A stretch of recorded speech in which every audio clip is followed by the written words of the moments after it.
नमस्कार शेतकरी मित्रांनो. बघा, आजची बातमी ही शेतकऱ्यांसाठी नसून लाडक्या बहिणींसाठी बनवण्यात येत आहे. बघा, मुख्यमंत्री माझी लाडकी बहीण योजनेच्या लाभार्थी महिलांच्या खात्यात आता जुलै महिन्याच्या हप्त्याचे 1500 रुपये जमा होण्यास त्या ठिकाणी सुरुवात झालेली आहे.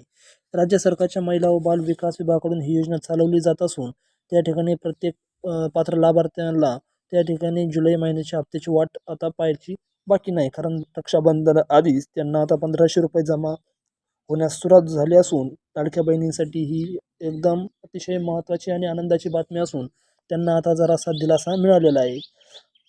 मुख्यमंत्री त्या लाडकी बहीण योजनेच्या जुलै महिन्याच्या हप्त्याचे 1500 रुपये रक्षाबंधन सणापूर्वीच खात्यात जमा सुरू झाल्यानं त्या ठिकाणी लाभार्थी महिलांनी याबाबत आनंद व्यक्त केला असून सामाजिक न्याय विभागाकडून 344 कोटी रुपयांचा निधी महिला व बालविकास विभागाकडे वितरित करण्यात आल्यानंतर जुलै महिन्याच्या हप्त्याचं वितरण सुरू करण्यात आलेलं आहे.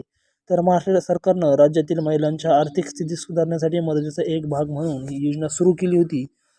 जुलै 2024मध्ये ही योजना सुरू केल्यानंतर महाराष्ट्रातील महायुती सरकारला नंतर झालेल्या विधानसभा निवडणुकीत मोठं यश त्या ठिकाणी पाहायला मिळालेलं आहे. बघा, त्या ठिकाणी आता लाडक्या बहिणींसाठी आता रक्षाबंधनाला अजून राहिलेले 2-4 दिवस आहे.